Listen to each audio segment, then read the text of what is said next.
sow body, we're going to play with a little sequence to open the hips and expand through the chest today. It's going to be fun, and we're going to be working on a lot of outer hip strength as well. So let's begin. Child's pose. Plant the hands with just enough space between the fingers to feel free and really based here. So you can feel the whole length of your hands connecting to the floor. Tailbone back. Toes spread wide open behind you and the tops of the feet settle to the floor. Make this a little bit active. Feel the back of the neck lengthen as the shoulders pull into their sockets. And with each deep breath, with each inhalation, you can feel an expansion and a stretching through the underarms, around the shoulder girdle, through the back. And as those hip points, the hip flexors soften on the exhales, the belly settles between the thighs.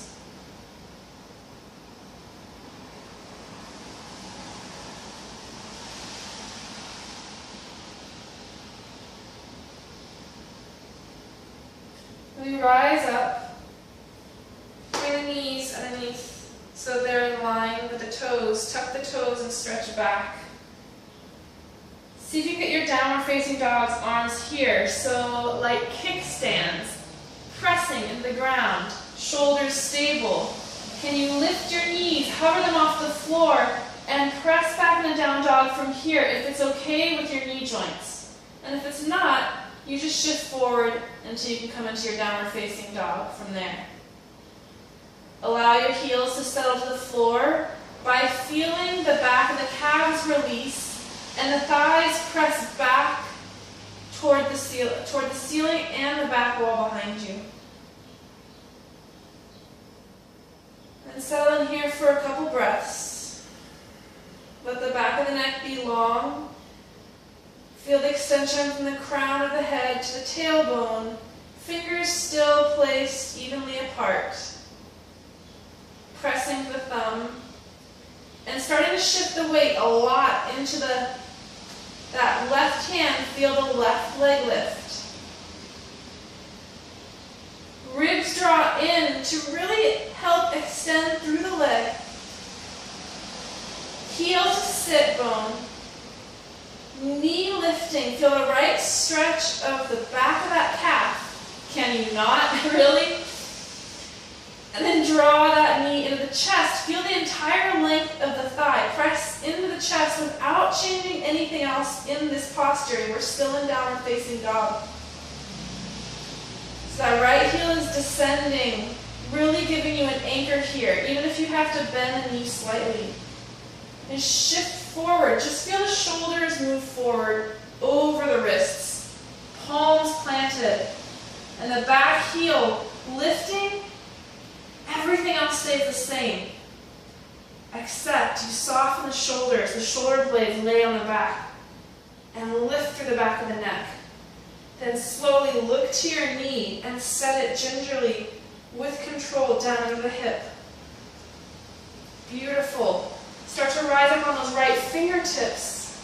Lift the right leg straight back. Even hips here. But we're lifting on the fingertips because we're going to roll the hip open. So that back of the leg is just as long as if you were in downward facing dog or still have the toes planted to the ground. Roll the hip open. From the hip joint, feel that left hip roll underneath you and the right hip stack on top. Keep this here. Look to your back toes and watch them as they glide forward in space to come in line with that left knee. You're using your core here, for sure. Right shoulder rolling down, so we minimize the effort where it's not needed. Set those right toes down, right heel down, and really press through the outer edge of the foot. Does that feel good or what? And the right arm draws up. And we find ourselves in all sorts of angles. Here, think of the left hip rolling back still. If you're looking at your top hand, feel the back of the neck lengthen and the front of the neck lengthen by drawing the chin energetically toward the shoulder. Lean back. If you want to give yourself a little back bend here, let the ribs expand in the front, but then close it back down to a more stable position here, ribs drawing down the front of the body. Big breath in, right hand floats down. We move slowly as the left fingertips go in line with the knee and the foot, and then open here. Either fingertips or palm planted. Right arm up. So if you're rolling open here and there's compression in the low back, think of your hip points still pointing forward to the front of the room. Feel that back shin lengthen, that shin that's on the floor. Everything that's making contact with the floor, pressing to coil the energy from the ground up. So you're supported from the sky and the earth.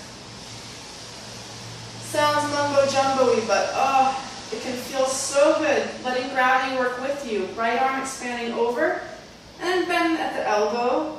Wrap the fingertips over to the left ear and open through the right elbow, looking up to the sky.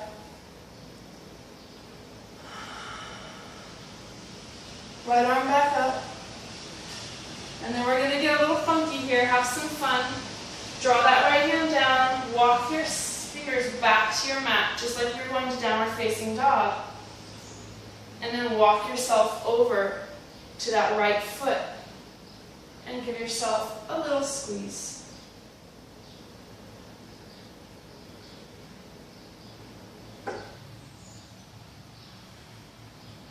Bend through the right knee, but be careful that you're working carefully with your knee with lots of awareness so the knee is stacking over the heel. Turn those right toes out as if you're going into a side angle. And then here we are, we're in a modified side angle. So right hand in front of the right foot, left arm reaching up.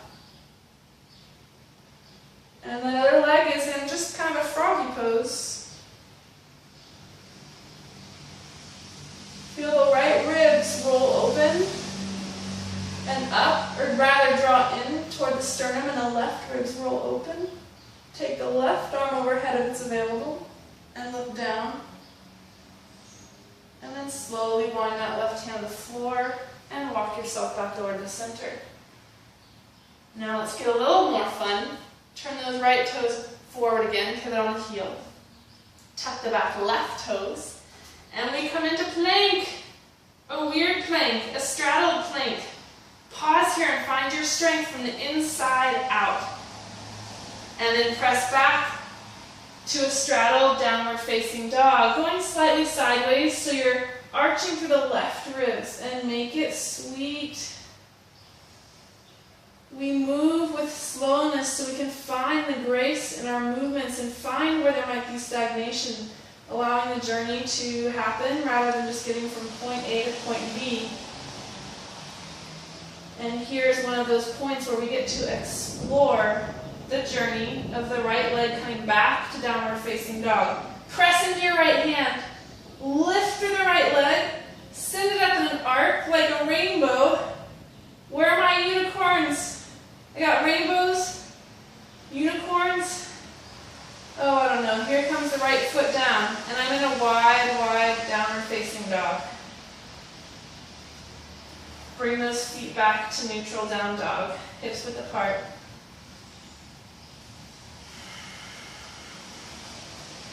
Okay, just go ahead and replay that video for the other side. You're going to hear a lot of lefts and rights, so use your mental strength and switch them in your mind as you do it. And enjoy, have fun. Let me know if you have any questions or feedback.